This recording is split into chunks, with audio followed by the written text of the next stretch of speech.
जी अस्सलाम वालेकुम स्टूडेंट्स, वसीम अकरम हेयर।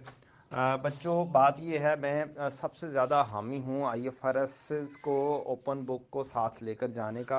उसकी रीज़न ये है बेटा कि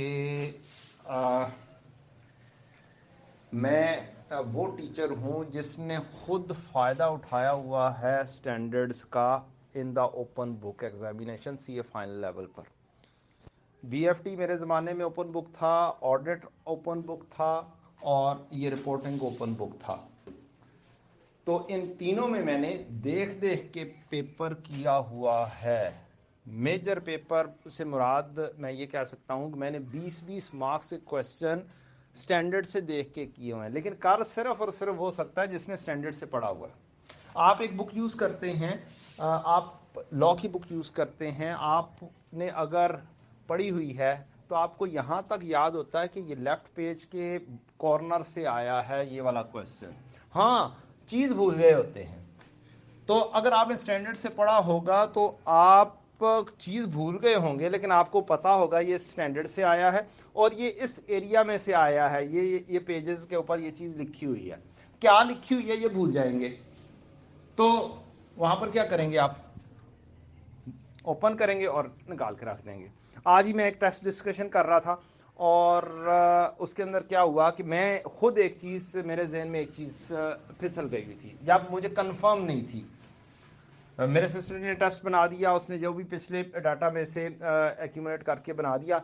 मैं अब खुद वहाँ पर थोड़ा सा परेशान हुआ। मैंने कहा मसला कोई नहीं है, स्टैंडर्ड जाएं, जाकर देखेंगे, अपने आप को क्या करेंगे, क्लैरिफाई करेंगे। स्टैंडर्ड पे गए, वहां पर चीज क्लैरिफाई हुई, उसकी बेसिस के ऊपर आंसर हो गया। ठीक है बेटा, तो ये चीज होती है कि आप बाजुकात क्या होता है कि आपने समटाइम्स ऐसी चीज आई कैप टेस्ट कर लेता है जो उस तरीके से गौर से नहीं पड़ी हुई, जिसको उसने टेस्ट कर लिया। मसलन एक डेफिनेशन है, उसके अंदर एक बात लिखी हुई है, उसको उसने टेस्ट कर लिया कि एक चीज में से ए में से बी को लेस करना है। इन रूटीन पास पेपर्स के अंदर सिर्फ और सिर्फ गिवन जो चीज है वो ए ही है।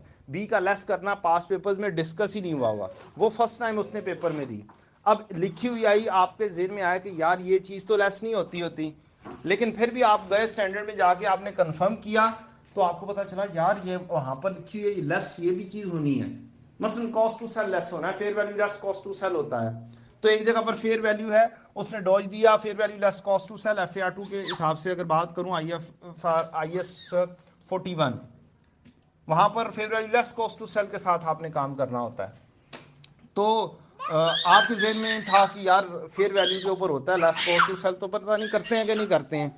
तो आपने स्टैंडर्ड खोला, जाके कंफर्म कर लेंगे।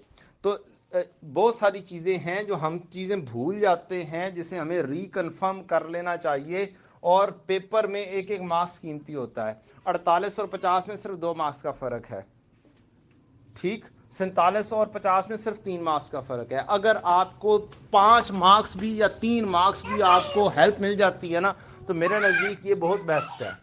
और ये वाले स्टैंडर्ड्स आपको कम से कम भी 4-5 साल तक फ़ायदा देते हैं। तो इसका मतलब है FAR1 FAR2 में पढ़े हुए स्टैंडर्ड्स आपको CFAB लेवल पर भी काम देंगे। Hope so you got the point. और कम से कम मेरे नज़दीक स्टैंडर्ड के ऊपर 2,950 रुपये की बचत नहीं करनी चाहिए। एक अटैम्प्ट ज़्यादा लग जाए तो ये 2,950 गए समझें, इससे ज़्यादा ही जाएंगे, इससे कम नहीं जाएंगे। तो अगर आप स्टैंडर्ड से पढ़ लेते हैं, और अब रिसेंट जो बुक आपकी FAR2 की बुक आई है, उसके अंदर उसने बाकायदा तौर पर स्टैंडर्ड के पैरा नंबर तक रेफर करके और कॉपी पेस्ट करके लिख दिए हैं। तो इसका मतलब आई क्या भी ये चाहता है कि अब क्या करेगा, वो स्टैंडर्ड में से चीज़ें पूछेगा और वो चाहता है कि स्टूडेंट स्टैंडर्ड पढ़ें। अगली बात, इस दफ़ा FAR2 में किया है तो अगली अटैम्प्ट में चांसेस है उसने FAR1 को भी इसी पैटर्न के ऊपर ले आना है कि स्टैंडर्ड के पैरास कॉपी पेस्टेड आ जाएंगे। होप